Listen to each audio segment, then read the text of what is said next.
Aloha kako, Mike here again for Kia'i Conversations, and today I have Jamie with me.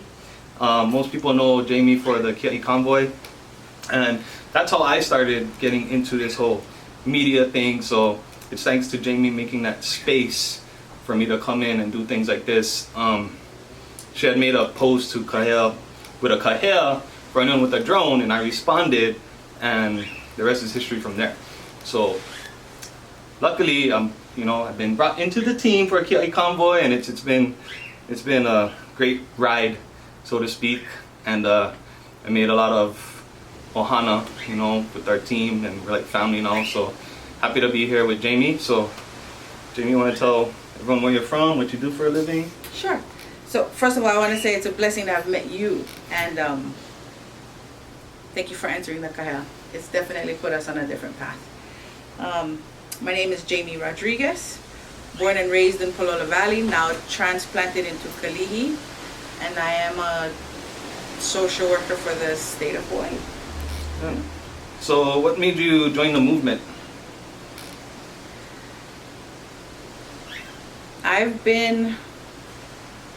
Sorry, I get emotional. So you can cry with me. It's a deep issue for all of us. So I've been searching for who I am as a Kanaka of this Aina, I had to re-identify myself as a Hawaiian, what it meant for me, for my family, and the movement that started with Mauna Kea really is what I can remember in 2014 while I was in college, in my early college years. Kind of prompted my interest and sparked something within me that I didn't really know didn't exist. But when really in July of last year, when Mauna Kea protection came about and everybody was on the road and they were getting arrested, I was convicted. It was from that moment that I knew I had a purpose, I belonged somewhere, and that I needed to activate and be included in this process because it was about all of us. Right. Mm-hmm. So it was this purpose that was created without even realizing that a fire had been lit. Yeah. And I think that's probably the best thing that happened to our lāhui was our kupuna getting arrested, honestly. Yeah. Like, it's a bad thing, but I think that was the best thing that happened for us, because people like me, that struck a chord. Seeing them getting arrested, I'm sitting there at work watching all the live feeds on my phone, and I'm just like to tears, like it was hard watching that. And I think a lot of people felt the same way, and I think that's what lit that fire for everybody. I think it's that spiritual calling, right? At first I identified it as emotional, crying, I was in tears, but it was that spiritual calling, that pull, that tug, that connection, that this is what you're meant to be doing, right? Yeah. How do you need to move forward from here, and what's your role in all of this? Yeah. So as far as a calling and the movement, we started the Kia'i Convoy. What made you start that, and what was the vision behind it? Initially it started because some of my really close friends could not get to the mountain, to Mauna Kea. So I went a few times before I actually planned Kia'i Convoy, the first convoy, Mauna Convoy it was called, right? The Mauna Convoy. So I was like, okay, we're gonna put out one flyer, we're gonna try see what we can do. And I went to the Mauna Wakea for 13 days, and when I came back, it had picked up traction.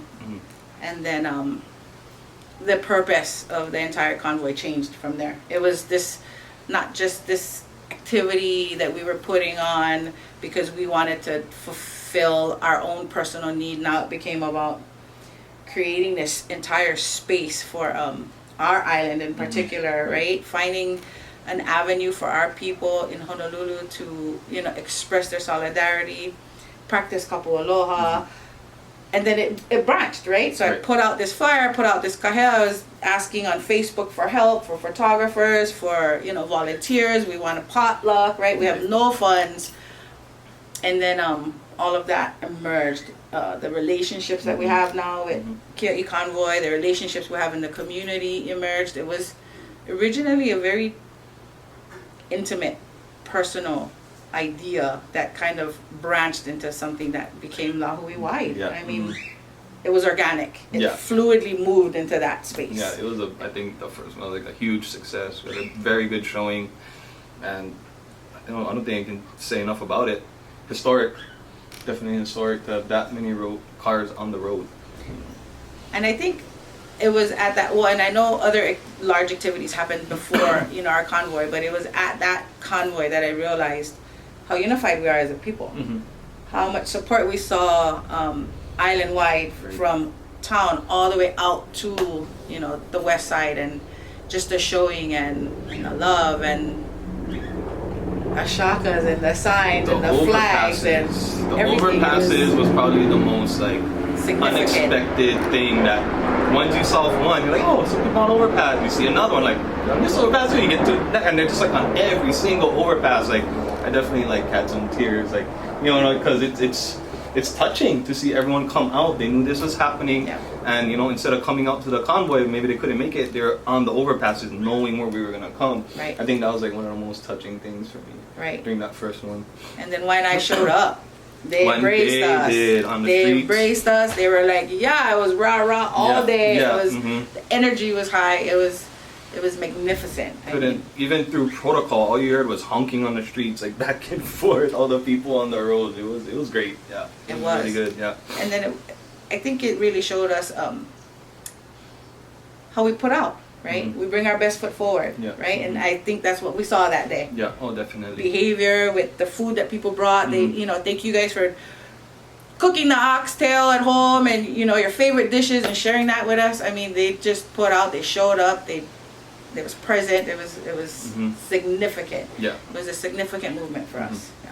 So what do you think? Like thinking of the convoy as a whole, something that was unexpected, that surprised you, that I guess like an unexpected benefit in a way, or like something that you love about it that came out that you didn't see coming. Whether it be like a relationship you made, like, oh, I didn't think I'd make this kind of relationship, or Well, it's definitely the relationships. Well, out of that, we formulated Kia'i Convoy, right, Mhm. which is our co-organizing team for future convoys and the November 10th one as well. That relationship and the teamwork and our collective vision of where we're going and what we see as far as purposeful engagement in the movement, I did not foresee. I could not prepare for that.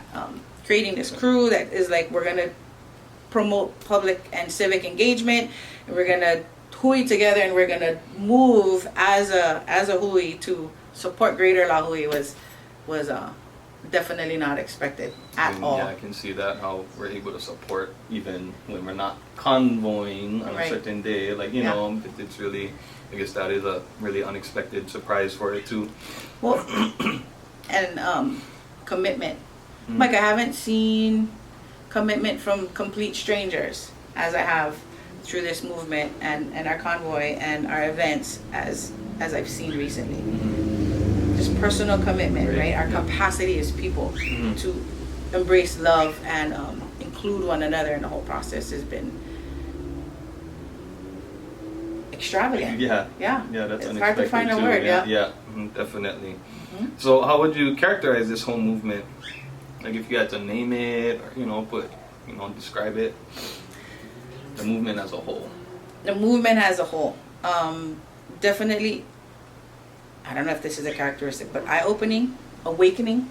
It's, and not only awakening to the Hawaiian issues, but awakening of oneself, right? Mhm. Awakening of our purpose, awakening of our minds and how we think, the opening of now new perspectives, Mhm. new ideas, right? Opening and being receptive of new relationships. I mean, characterizing this movement is learning and awaken. I think that's kind of how Steven, kind of on the last episode we just did, he kind of described it as a rebirth. Yeah. Which I think is kind of true too, and an awakening, because now we have all these people, doing all this stuff. So I think that's really great. So like transformative, that'd be a word to Yep. Mhm. capture it collectively. Mhm. It's transforming personally and community. Right. Yeah. So what have you learned from this movement personally? Ooh, what I've learned from this one that I am not an effective communicator. That you know, I have all this intention and I have all this ideas and this vision, and how I communicate that and how it transpires, you know, in the person that receives the information is totally different. I'm learning that communication is key. I mean, I think I've known that all along, but you know, all of a sudden I'm this community person that's now recognized, right? And how do I get my message across effectively? I think it's for all of us. Yeah. Yeah. And I think one of your other questions is pertains to us learning, right? As a lāhui, we're still learning. We're learning how to work together. We're learning how to communicate. We're learning how to transpire our perspectives into this collective conscious, right? We're learning. I mean, it's all about learning. And so what I learned from this is, I don't know a lot of stuff. I don't know a lot. That's all of us. It's truly, it's an insightful process, and still learning how to do that too. Yeah. That's good. Yeah, well, I mean, as long as we're learning as we go, you know, and we're discovering all these things, and, you know, like I said, we're just picking up on ourselves too, Yeah. And how we can contribute in a way.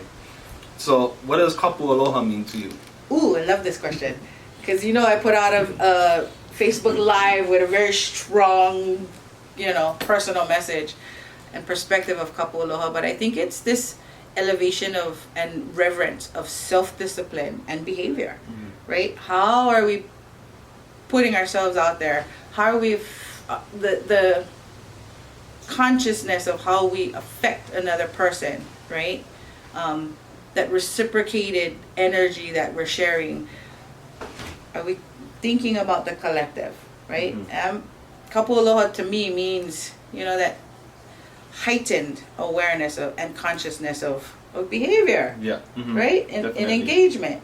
And how do we need to keep that pono in whatever situation it may be? Kapu aloha equals pono, right? Yeah. We just understand that differently in this movement, but all the same. Yeah, no, I definitely think people have different perspectives on it, which is why I ask. I like asking people these things, because we definitely have seen a lot of perspectives and definitions about it. So it's good to see what everyone thinks, but in the end, I think it all kind of, you know, it always kind of boils down to the same thing. In the end, everyone kind of has the same answer in a way, you know, like when you really look at it. Yeah. You know? But they just kind of like look at it from a different view still, you know. Right, and the characteristics and how that plays out and the specific behavior that, you know, some people put expectations on looks different. Right. Yeah. Definitely. So what do you think is the biggest challenge facing the Hawaiian people now? That we are misunderstood. That it's not just about our sacredness and our sacred spaces. It's not just about what we've lost, our historical trauma. That it's a humanity issue. We're misunderstood in the ways that people want to silo us out to think that it's just about these specific issues because we want something or we feel entitled to it. But for me, it's this understanding that it's about humanity. It's about having a clean ocean to swim in, or fresh water that runs from the mountain for our children to drink in the future, right? These green spaces for our children to get their basic human needs met, right? It's about taking care of us as a people, and what we need as a people is our spaces, our environment, right? We are the environment. We have this collective understanding that it's a reciprocated process, but I think people don't understand that it's a humanity issue, and therefore it becomes misconstrued into what we feel like we're entitled to. Exactly. Right? And so that's what I think we face as challenges. Yeah. Do you think the government cares about the Hawaiian people?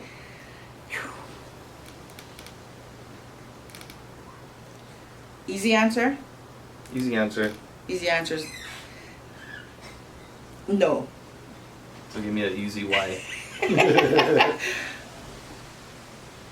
Well, I think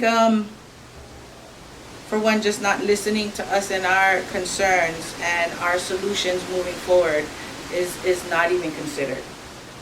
If we would just be heard, that would be one thing. But then, you know, it goes much farther than that. The rabbit hole goes much deeper than just being heard. Right. But we can't even be heard. Yeah. Right? It's true, yeah. We're not even respected enough to give our input or be considered. So if there was any one issue within the movement that you could solve immediately, what would it be? The unification of our lāhui. I know that this is a movement and we're all moving towards this end, right? But as it is right now, from my perspective, from what I understand it to be, is that we have so many understandings and factions and cliques and division, and even as we move forward with Oahu and how we've kind of done things and organized, you know, we create all these little pockets of people, and then we have all this misunderstanding, right? And if I could solve any one thing, it would be unifying all of us to have this collective knowledge and understanding where we all work together no matter what. Right, yeah, because I don't No think, matter what. yeah, we can't move forward with everyone trying to go separate ways. Right. We gotta move in the same direction, I think. Yeah. Right, and we could break it down much more, but I think if we could get everybody on the same page and all together moving as one entire unit, like, oh, the strength in that would be unprecedented. We'd be unmatched. Yeah. Yeah. Definitely agree with that. So what do you think is the most misunderstood or most mischaracterized part of the movement? Misunderstood or mischaracterized? Did you ask me that question yet? No, but I think one of your answers was something like that we're misunderstood. Yeah. So what is one of our most... What do you think is misunderstood? So the way I describe it to people is like some people think that a lot of kiai are jobless, you know, we don't work, or, you know, are homeless, and all that kind of stuff. So like, I guess it's from the other side of being a kiai. So, you know, on the other side of the fence, how do you think we're mischaracterized?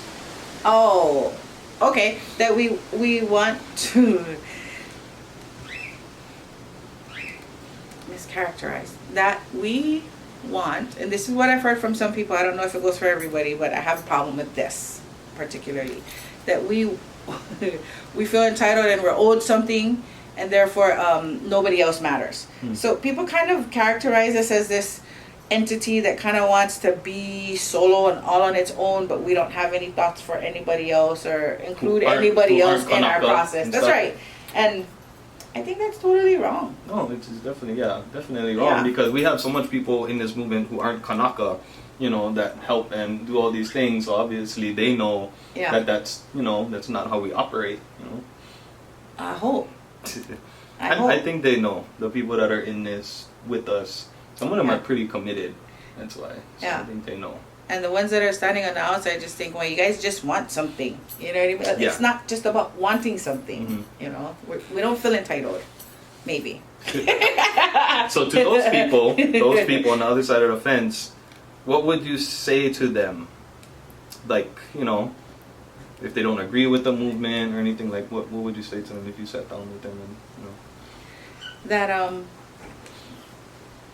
with the way the world is moving, right, this capitalistic movement, right, where everything is about economy, money, and material, that if they themselves could just sit back and consider what is it that their generations of ohana, grandchildren, children need to survive on a basic level, if they could just sit back and consider that, right, and then work backwards from there. What would need to change now in order to have that available for their grandchildren in the future, right? Just to maybe get them to stop and think about where our world is going environmentally, right? And how does that impact their grandchildren?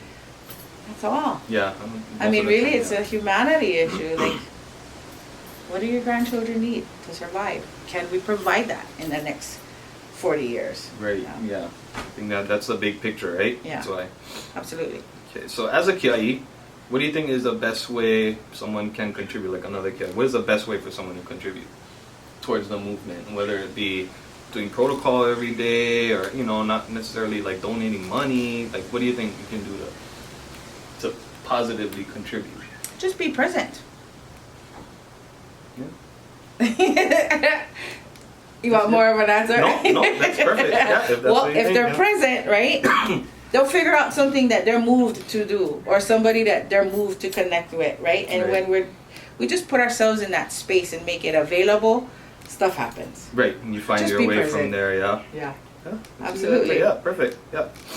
So, okay, so now you gotta throw somebody under a bus. Who would you want to see next on here? I really want to see Kamaka and Kikoa. That's what I want to see. Kamaka and Kikoa, you're next. Sorry, I already told you guys it's gonna happen, so now it's official. We're gonna get you guys on here. You have to. So with that said, though, for everybody, there's a bigger picture here. I'm trying to get everyone to do this within our movement, within our lāhui, because we're trying to get everyone's voices heard. Because one way we can do that is voting, which I know Jamie likes to push for, and that's a big picture, is voting. But on the other hand, when we vote, we need to have politicians know what we're thinking and our perspective. And my hopes is for this to kind of be that venue. I mean, it'd be hard for everyone to sit back and watch the thousands, hopefully, of interviews that I'm gonna have, but I think we're gonna get a bigger picture out of that. And when it comes time to vote, maybe politicians will see these interviews and know, okay, the majority of the people that were doing these interviews were saying this, and maybe we can get something rolling from there. But that's kind of a bigger picture, whether you're camera shy or whatever it is, just come on. And I mean, it's pretty easy, right? It's not too bad. Just ask a couple of questions in front of a camera, and that's it.